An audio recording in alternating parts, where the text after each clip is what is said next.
अस्सलाम वालेकुम students, welcome to the class. आज हम इंटरनेशनल ट्रेड का सेशन स्टार्ट करने लगे हैं। तो आज हम इंटरनेशनल ट्रेड के टॉपिक्स पढ़ेंगे जो कि हमारे CSS, PMS और KPSC कंपेटिटिव एग्ज़ाम्स के लिए बहुत ज़रूरी होते हैं। तो इंटरनेशनल ट्रेड में सबसे पहले हमें ये देखना है कि ट्रेड है क्या बेसिकली। तो ट्रेड होते हैं दो कंट्रीज़ के दरमियान exchange of goods and services. जब दो मुल्क एक दूसरे के साथ चीज़ों का या सर्विसेज का लेन देन करते हैं तो उसे हम कहते हैं कि वो ट्रेड कर रहे हैं। क्योंकि हर कंट्री जो है वो इतनी सेल्फ सफिशिएंट नहीं होती कि अपनी ज़रूरत की हर चीज़ खुद प्रोड्यूस कर ले। उसे दूसरे कंट्री की सपोर्ट की ज़रूरत पड़ती है कि वो सब कुछ खुद प्रोड्यूस नहीं कर सकते, इतने रिसोर्सेज नहीं होते किसी भी कंट्रीज़ के पास। तो वो क्या करते हैं, वो दूसरे कंट्रीज़ से ले लेते हैं चीज़ें। और बाज़ औक़ात ऐसा भी होता है कि अपने मुल्क में वो चीज़ प्रोड्यूस करना बहुत महंगा होता है उनके लिए और दूसरे मुल्क से उन्हें सस्ता मिल जाता है, तो वो वहाँ से वो चीज़ इंपोर्ट कर लेते हैं।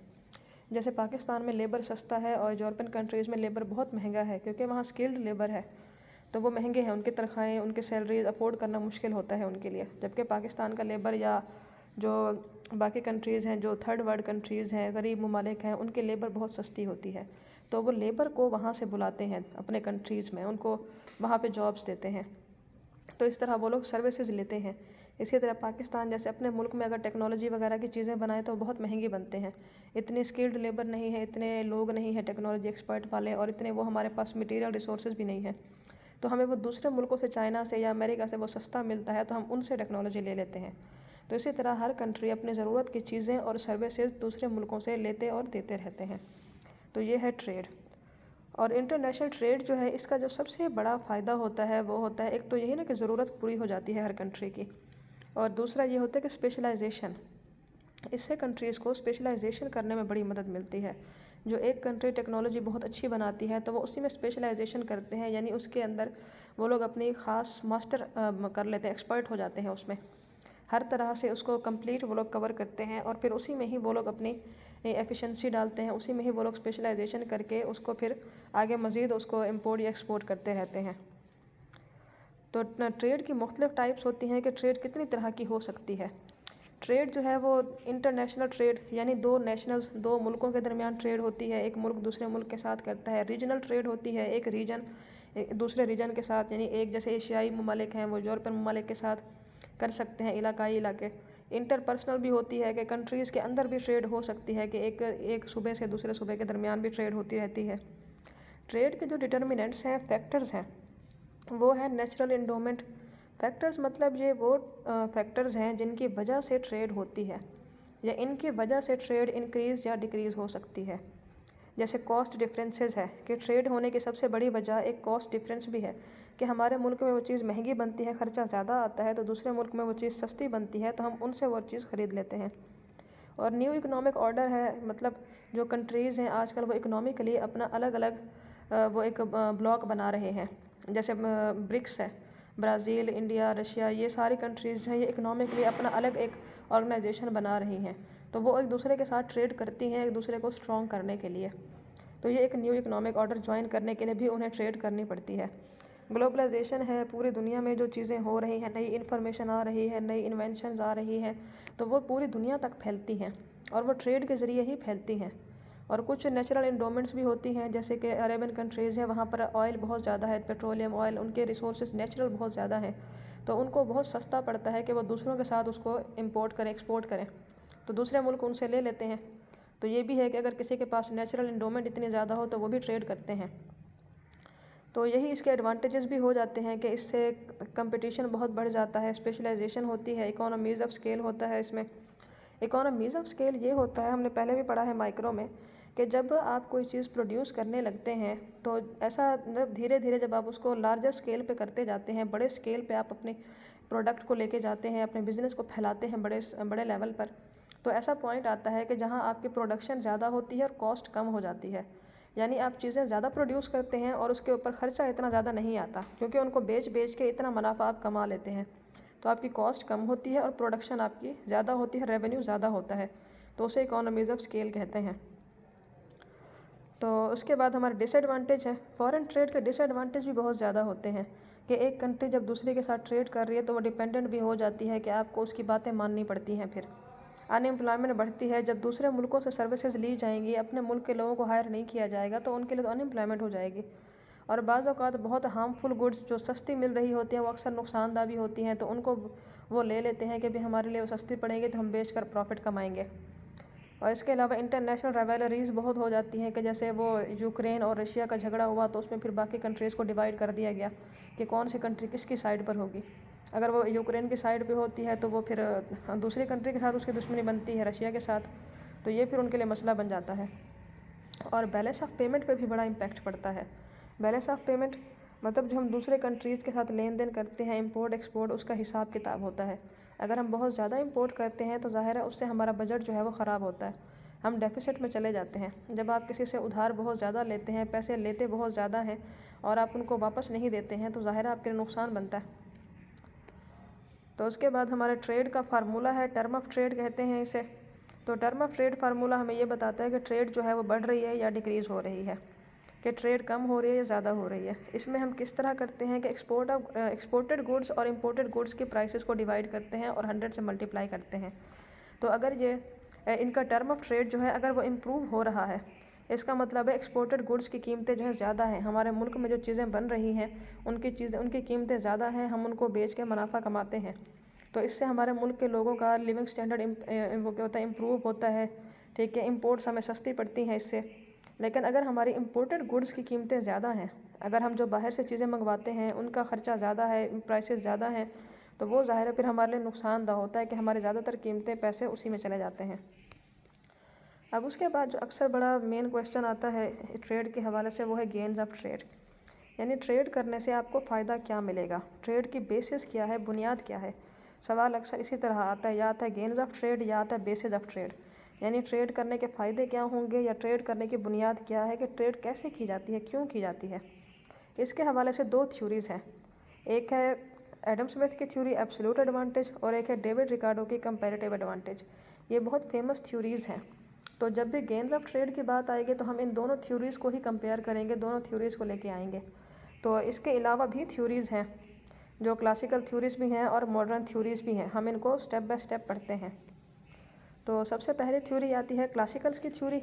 इनकी सबसे पहली थ्योरी है ट्रेड की मर्केंटलिज्म।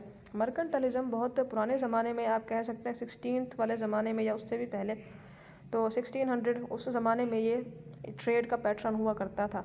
उस वक्त जो लोग ट्रेड करते थे तो वो चीज़ों की किया करते थे, यानी कि गोल्ड सिल्वर वगैरह, धातें, मेटल्स, इनकी ट्रेड किया करते थे ज़्यादातर। तो इसमें क्या होता था कि जो कंट्रीज़ थी उनमें मर्केंटलिज्म जो है वो बहुत ज़्यादा राइज था। मर्केंटलिज्म में ये था कि वो इंपोर्ट तो करते थे बाहर से लेकिन एक्सपोर्ट नहीं करते थे। मतलब वो इंपोर्ट करते थे, दूसरे मुल्कों से चीज़ें ले लेते थे, लेकिन अपने मुल्क की चीज़ वो बाहर नहीं भेजते थे।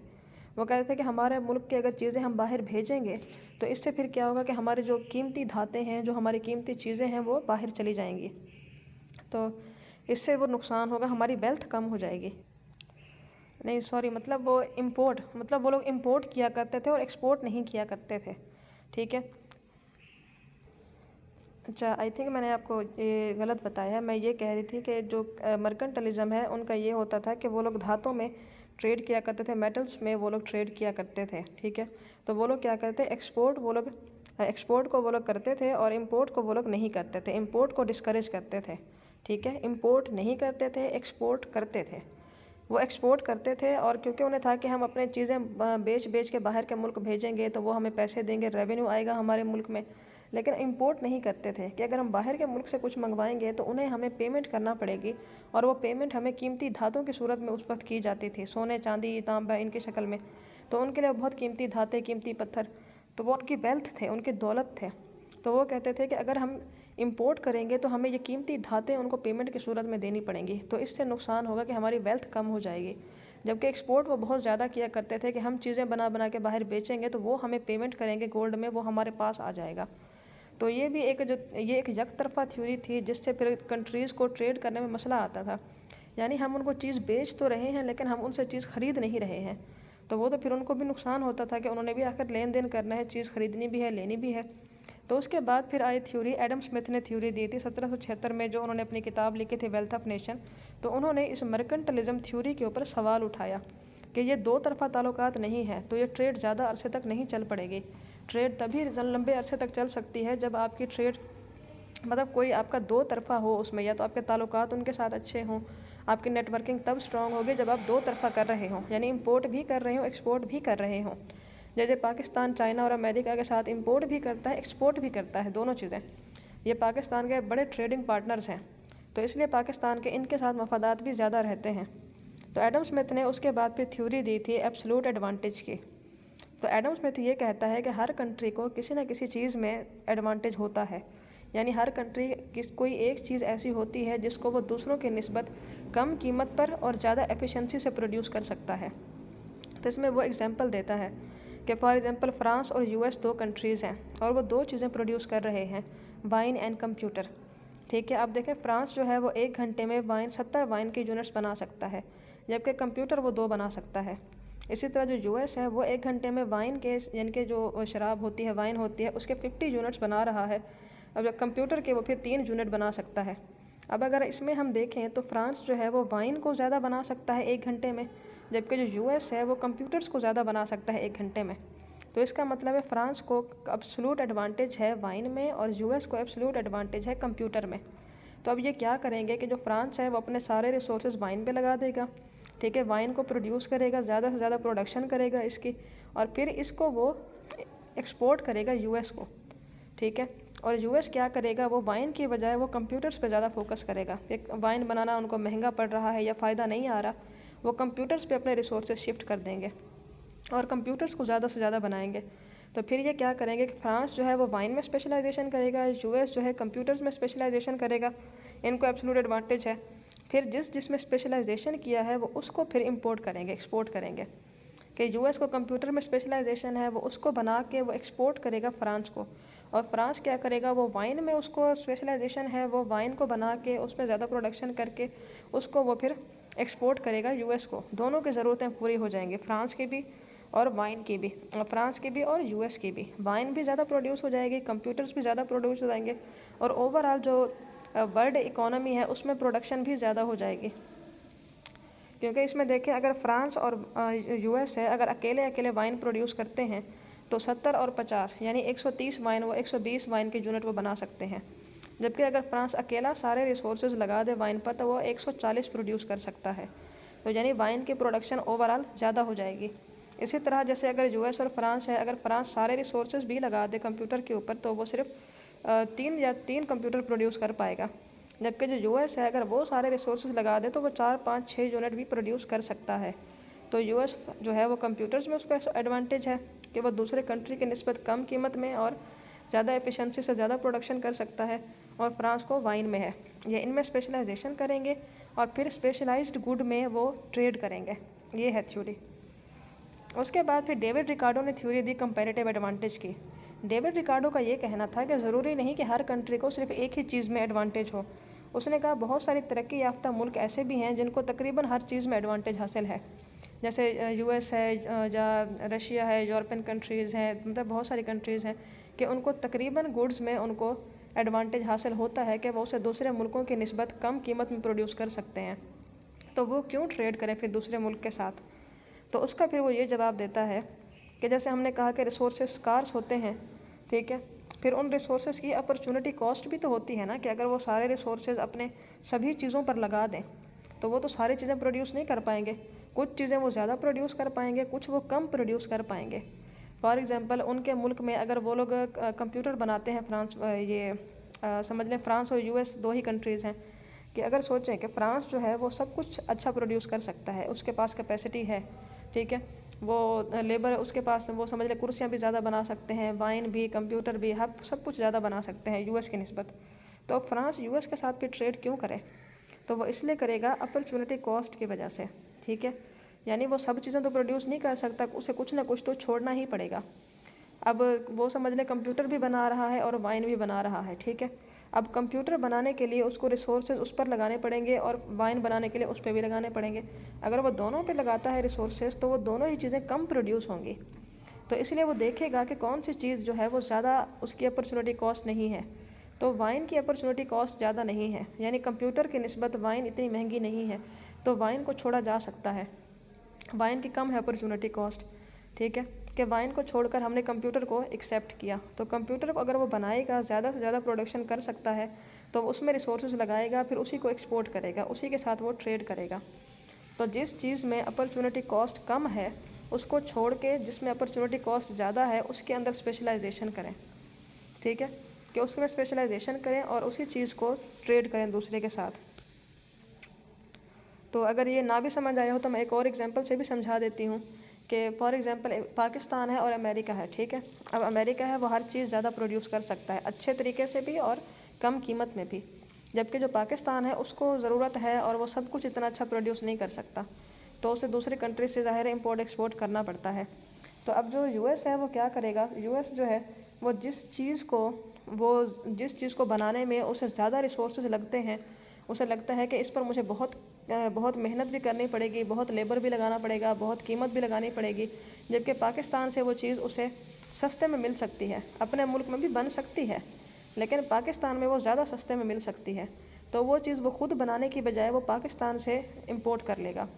और इसी तरह पाकिस्तान जो है वो जो चीज़ को सस्ता बना सकता है उसको वो खुद बना लेगा, जो बहुत महंगी बन रही है वो फिर यूएसए से इम्पोर्ट कर लेगा। इसी तरह फिर दोनों कंट्रीज़ एक दूसरे के साथ ट्रेड करते हैं। इसलिए जो अमीर कंट्रीज़ होती हैं वो फिर जो चीज़ें मतलब जिस चीज़ के ऊपर वो कहते हैं कि हमें टाइम ज़ाया नहीं करना है, मेहनत ज़ाया नहीं करनी, वो फिर दूसरे से ले लेते हैं जबकि वो खुद प्रोड्यूस कर सकते हैं। उसके बाद हेक्स्चर-ओहलिन मॉडल है हमारे पास ट्रेड का। तो हेक्स्चर-ओहलिन की भी बड़ी फेमस थ्योरी है। तो हेक्स्चर-ओहलिन ये कहते हैं कि आपकी कंट्री में जो फैक्टर अबंडेंट है यानी बहुत वाफर मकदार में है, कसरत से है, ठीक है, वो सस्ता होगा। आप उसी के अंदर उसी को यूज़ करते हुए ज़्यादा से ज़्यादा प्रोडक्शन करें और वही चीज़ आप ट्रेड करें। जैसे पाकिस्तान में लेबर है, ठीक है, यानी कि ये इनपुट की बात करता है, यानी आपके मुल्क में जो है लेबर बहुत ज़्यादा है, ठीक है, लेबर ज़्यादा भी है, अबंडेंस है, सप्लाई बहुत ज़्यादा है और वो सस्ता भी है। तो आप लेबर बेस्ड चीज़ें बनाएं, यानी ऐसी प्रोडक्शंस करें जो आपको मतलब जो आपके लेबर इन्वॉल्व करती हैं, कि जैसे समझे फर्नीचर का सामान है या फिर समझ लें कोई इस तरह कोई ज़रात वाला सामान है, ठीक है, कि खेत वगैरह जैसे वीट, कॉटन, राइस वगैरह फसलें वगैरह, इनमें लेबर की मेहनत ज़्यादा है। तो हमारे मुल्क में तो लेबर सस्ता है, तो हमें चाहिए कि हम लेबर बेस्ड चीज़ें हैं वो बनाएं, उनमें स्पेशलाइजेशन करें, फिर उसकी ट्रेड करें। ये कहता है हेक्स्चर-ओहलिन का मॉडल। उसके अलावा जो है कुछ मॉडर्न थ्योरीज़ हैं। मॉडर्न थ्योरीज़ में जैसे कंट्री सिमिलैरिटी थ्योरी है, ये स्वीडिश इकोनॉमिस्ट स्टीफन ने दी थी। अच्छा, इसमें ये कहता है कि जो कंट्रीज़ हैं उनको पहले अपने इंडस्ट्रीज़ को ट्रेन करना चाहिए। वो कहते हैं कि जब भी कोई कंट्री ट्रेड करती है तो सबसे पहले उसे दूसरे कंट्रीज़ की टेस्ट और प्रेफरेंसेस देखनी चाहिए। बाज़ औक़ात ऐसा होता है ना कि दो मुल्कों का टेस्ट आपस में मिलता जुलता होता है, तो वो एक दूसरे के साथ फिर इसलिए भी ट्रेड करते हैं। जैसे नेपाल, श्रीलंका और इंडिया, ये हिंदू वाले कंट्रीज़ हैं, तो उनका कल्चर, उनके जो लैंग्वेज है, खाने हैं, वो एक दूसरे से बहुत मिलते जुलते हैं, तो इसलिए वो लोग फिर आपस में एक बॉन्डिंग के लिए भी ट्रेड करते हैं कि कंट्री सिमिलैरिटी, के दोनों का टेस्ट, दोनों का कल्चर सेम है, तो वो लोग सेम तरह की गुड्स भी इस्तेमाल कर सकते हैं। प्रोडक्ट लाइफ साइकिल थ्योरी है, तो ये थ्योरी दी थी रेमंड वर्मन ने, जो कि एक हार्वर्ड बिजनेस स्कूल में प्रोफेसर थे। तो उन्होंने कहा था कि हर जो प्रोडक्ट है वो 3 स्टेजेस से गुजरती है। इन 3 स्टेजेस से गुजरने के बाद उसको ट्रेड में लाया जा सकता है। कि जब भी कोई प्रोडक्ट बनती है सबसे पहले वो न्यू प्रोडक्ट होती है, नई प्रोडक्ट आई है मार्केट में, कोई जानता नहीं, पहचानता नहीं, ख़रीदता नहीं। उसके बाद उसकी प्रमोशन होती है, मार्केटिंग होती है, मज़ीद उसमें डेवलपमेंट आती है, चेंजेस आते हैं, तो वो एक मैच्योर प्रोडक्ट हो जाती है। जैसे कॉस्मेटिक्स हैं, फेयर एंड लवली क्रीम समझ लें कि जब वो स्टार्ट में न्यू आई थी तो कोई नहीं जानता था कि ये एक प्रोडक्ट है, अच्छी है, बुरी है, क्या है। तो धीरे धीरे लोगों ने यूज़ करना शुरू किया, उसकी बड़ी प्रमोशन की गई, फिर उसमें डेवलपमेंट्स की गई, उसके अंदर बहुत सारी वैरायटी लाई गई, उसकी बाई प्रोडक्ट्स बनाई गई, मतलब जैसे उसके फेस वॉश के अलावा उसके शैम्पूज़ बनाए गए, लोशंस बनाए गए, क्रीम्स बनाई गई, तो प्रोडक्ट मैच्योर हो गई, यानी वो इस्टेब्लिश्ड प्रोडक्ट हो गई। अब उसके बाद उसकी फिर ट्रेड होना शुरू हो जाती है पूरे मुल्क में। उसको लिया जाता है, ख़रीदा जाता है, उसकी सेल ज़्यादा होती है, फिर उसको दूसरे मुल्क को बेचा जाता है, तो वो स्टैंडर्ड प्रोडक्ट बन जाती है कि हाँ ये स्टैंडर्डाइज प्रोडक्ट है, अब इसको ट्रेड किया जा सकता है। तो इसी तरह वो कहते हैं प्रोडक्ट्स बना के उनको स्टैंडर्डाइज प्रोडक्ट्स बना के उसको फिर ट्रेड किया जा सकता है। उसके बाद है ग्लोबल स्ट्रेटेजिक राइवलरी थ्योरी के बाज़ों का, तो वो कहते हैं कि दूसरी कंट्रीज़ जो हैं उनके साथ आपकी राइवलरी होती है, तो इसलिए ज़रूरी है कि आप अपनी ही चीज़ें जो हैं आप अपने ही मुल्क में उसको अच्छे तरीके से प्रोड्यूस करने की कोशिश करें। कि कंपटीशन बढ़ जाता है दूसरे कंट्रीज़ के साथ, कि अक्सर औकात कुछ चीज़ों में आपको कंपैरेटिव एडवांटेज होता है और उसी में दूसरे कंट्री को भी कंपैरेटिव एडवांटेज होता है। तो इसलिए उस कंट्रीज़ के साथ आपने क्या करना होता है कि उनके स्ट्रेटजी को देखना होता है कि वो लोग क्या करते हैं और हम क्या कर सकते हैं। तो ज़्यादा से ज़्यादा रिसर्च एंड डेवलपमेंट की जाती है, इकोनॉमीज़ ऑफ स्केल देखा जाता है कि प्रोडक्शन लेवल कैसे बढ़ाया जाए, यूनिक बिजनेस प्रोसेस मेथड इस्तेमाल किए जाते हैं ताकि प्रोडक्शन को ज़्यादा से ज़्यादा किया जा सके। और उसके बाद हमारी लास्ट जो थ्योरी है porter national comparative advantage theory, तो ये माइकल पोर्टर ने दी थी। ये भी एक हार्वर्ड बिजनेस स्कूल में प्रोफेसर थे। तो इन्होंने भी एक तरह से कंपैरेटिव एडवांटेज को ही वो एक्सप्लेन करने की कोशिश की थी कि कंट्रीज़ की वो कहते हैं जो कंपैरेटिवनेस है वो इंडस्ट्री की कैपेसिटी पर डिपेंड करता है। वो कहते हैं दूसरे कंट्रीज़ के साथ जो आपकी ट्रेड होती है, जो कंपटीशन होता है, वो अच्छा है या बुरा है, वर्स्ट है या बेस्ट है, वो डिपेंड करता है आपके इंडस्ट्री की कैपेसिटी पे कि आपके मुल्क में जो प्रोडक्शन इंडस्ट्रीज़ हैं वो कितना कैपेबल हैं। मतलब क्या वो बहुत अच्छा रिसर्च एंड डेवलपमेंट करती हैं, इनोवेशंस करती हैं, नई नई प्रोडक्ट्स लेकर आती हैं, प्रोडक्ट्स की खामियां दूर करके नई प्रोडक्ट्स अच्छे बनाते हैं, कस्टमर्स को सेटिस्फाई रखते हैं, लोकल मार्केट जो है उन तक पहुंच है उनकी, तो आगे ट्रेड तक भी जा रही है, उनकी प्रोडक्शन आगे नेशनल इंटरनेशनल लेवल पर भी जा रही है। तो इस बेस पर भी कंपटीशन डिपेंड करता है कि आपका कंपटीशन कितना होगा दूसरे मुल्कों के साथ और आपकी ट्रेड कैसी रहेगी। तो ये थी हमारी कुछ थ्योरीज़ जो हमने ट्रेड के हवाले से पढ़ी। लेकिन जो हमारे मोस्ट इंपॉर्टेंट थ्योरीज़ हैं जो पेपर में भी आती हैं वो है comparative advantage, absolute advantage and Heckscher Ohlin theory. तो हेक्स्चर-ओवलेन थ्योरी में एक डायग्राम भी छोटी सी है, इसको भी देख लेते हैं। तो इसमें देखें 2 रेड लाइंस हैं और इसके अलावा जो है वो 2 रेड लाइंस हैं, उसके अलावा जो है वो एक ब्लैक लाइन भी है। जो 2 रेड लाइन है ये बेसिकली इंडिफरेंस कर्व होते हैं जो ये बता रहे होते हैं कि भी कंट्रीज़ जो हैं वो गुड्स को कैसे प्रेफर कर रही हैं, कि गुड्स की स्पेशलाइजेशन जो इसमें देखें जो 2 कर्व हैं इसमें, मैं आपको इसमें बना के दिखा देती हूँ, वो ज़्यादा बेहतर हो जाएगा। तो ये देखें जैसे ये हमारा डायग्राम है, ठीक है। तो इसमें देखें एक तरफ हमारे पास एक्स है और एक तरफ हमारे पास वाई है, ठीक है। 2 गुड्स हैं, 2 कंट्रीज़ हैं, ठीक है। अब इसमें देखें ये है इस तरह से, ये कर्व एक्स गुड का कर्व है कि ये जो कंट्री है ये एक्स गुड को ज़्यादा अच्छा प्रोड्यूस कर सकती है और जो दूसरी कंट्री है ये वाई की तरफ झुकाव है इसका कर्व का, तो मतलब ये वाई को अच्छा प्रोड्यूस कर सकती है, ठीक है। और ये है इनका इंडिफरेंस कर्व, ठीक है, जहाँ पर इन दोनों की कीमतें मैच करेंगी कि भी ये कीमत वो कहेगा ठीक है इस कीमत के ऊपर मैं ये प्रोडक्ट ले सकता हूँ, तो वो चीज़ वो ख़रीद लेंगे, ठीक है। इसके अलावा इनकी ये अपने अपने कॉस्ट कर्व है, ये इसका कॉस्ट कर्व है, ये इसका कॉस्ट कर्व है, यानी दोनों के कॉस्ट कर्व अलग अलग भी होते हैं। तो दोनों के अपने अपने कॉस्ट कर्व भी हैं, ठीक है, कि अपने मुल्क में चीज़ इतने की बनेगी, इतनी कॉस्ट आएगी, ठीक है। और ये ओवरऑल इनका इंडिफरेंस कर्व होता है ये वाला, ठीक है। 2 इंडिफरेंस कर्व होते हैं इनके। Highest indifference curve higher level of satisfaction देता है। तो इस लेवल पर वो देखते हैं कि यहाँ पे अब हमारी जो प्राइसेस हैं वो सेम आ रही हैं कंट्री ए और कंट्री बी की, तो यहाँ पर फिर ये लोग ट्रेड कर लेते हैं कि यहाँ पे हमारे लिए बेनिफिशियल है, अब हम इसको ट्रेड कर सकते हैं। तो यहाँ पर इस लेवल पर वो ट्रेड करते हैं। तो ये थी हमारी ट्रेड की कुछ थ्योरीज़, आई होप आपको समझ में आई होंगी। मज़ीद अगर कुछ ना समझ में आया हो, कन्फ्यूजन हो, कुछ पूछना चाहते हो, क्लियर करना चाहते हो, तो फिर आप रब्ता कर सकते हैं। अल्लाह हाफ़िज़।